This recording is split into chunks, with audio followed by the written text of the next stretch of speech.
Hi everyone, this is Girish. I am currently studying my BTech in Sri Venkateswara College of Engineering. Today we are going to discuss about classification of garbage for robotic system using deep learning techniques. This presentation explores the use of deep learning techniques to develop the robotic system capable of classifying different types of garbage. This technology has the potential to revolutionize waste management, improving the efficiency, reducing the environment impact, and promoting the social awareness. Now let us discuss about the introduction to garbage classification. Types of garbage. Garbage classification involves categorized waste into different types such as paper, plastic, metal, glass, food waste, and hazardous materials. Accurate classification is essential for proper recycling and composing and disposal. Manual versus automated. Traditional garbage classification has been done manually by human workers. However, automated systems use deep learning can offer significant advantages in terms of speed, accuracy, and scalability. And coming to the environment benefits, automated garbage classification contributes to the environment by reducing the amount of waste going to landfill and improve and minimize the environmental impact of waste management. Now let us see some importance of garbage segregation. Resource recovery.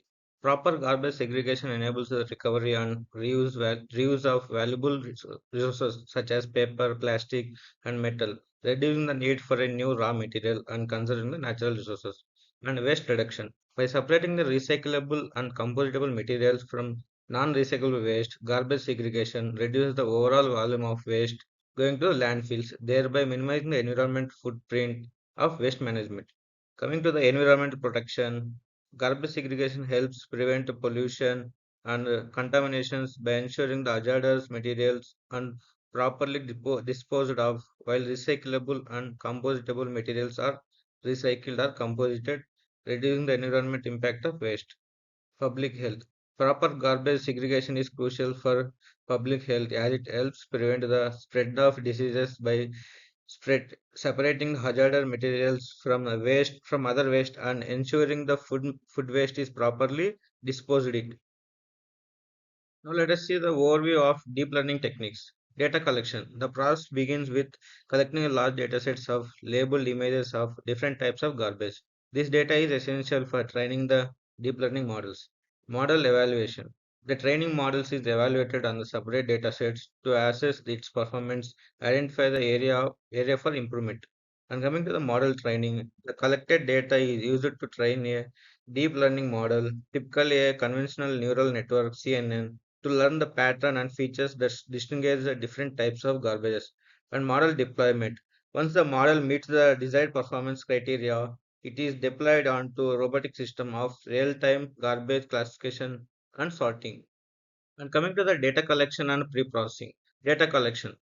Garbage images can be collected from the various sources such as public datasets, personal collections, or through a dedicated image capture systems. The data should include a variety of images representing the different types of garbages, lighting conditions, and perspectives.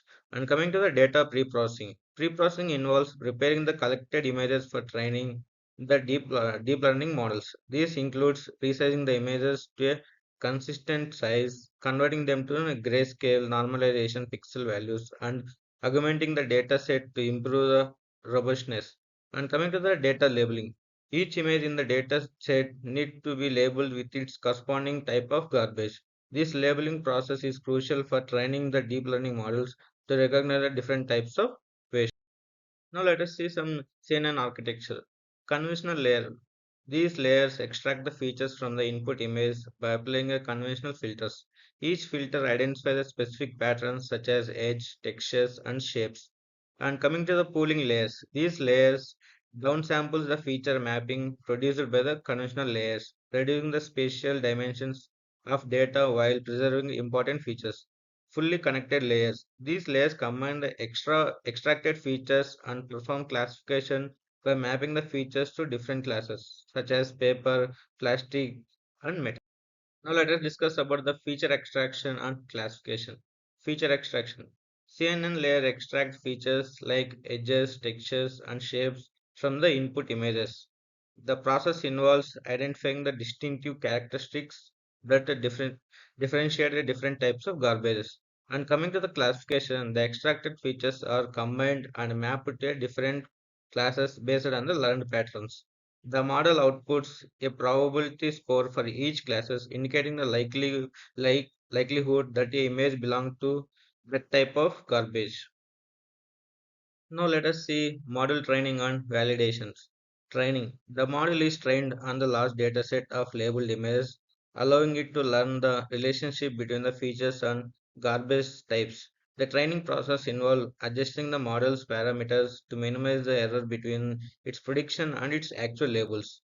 And coming to the validation, to prevent the overfitting, the model is periodically evaluated on a separate validation dataset. This helps to ensure that the model generalization well to unseen data and do not simply memorize the training data. And coming to the performance evaluation, the model performance is evaluated using metrics such as accuracy, precision, and recall and F1 score. These metrics provide a quantitative measure of model ability to classify different types of garbages. Deployment and integration with robotic system. Camera integration. The deep learning model is deployed on the robotic system equipped with camera that captures images of incoming garbage. The camera captures real-time images of garbage as it's move along the conveyor belt. Coming to the sorting mechanism, the classification results are used to control the robotic sorting mechanism. This mechanism directs the garbage into the appropriate based on type of waste based on its class. Now let us see some challenges and limitations. Data quantity. The quantity of training data is crucial for the accuracy and performance of the model. Insufficient data or noisy data or inconsistent label can significantly impact the model ability to classify the garbage correctly. And coming to the lighting conditions. Variation in lighting conditions can affect the features extracted by the CNN, leading to misclassifications. Robust models need to be able to handle different lighting scenarios. And coming to the object illusion, when the multiple garbage items are stacked or accumulated each other, it can be challenging for the model to identify and classify individual objects. This requires a advanced object detection and segmentation techniques. And coming to the unseen garbage types, the model may struggle to classify new or unseen type of garbage that is not encountered during the training. Continuously updating the garbage system is required. Thank you for watching.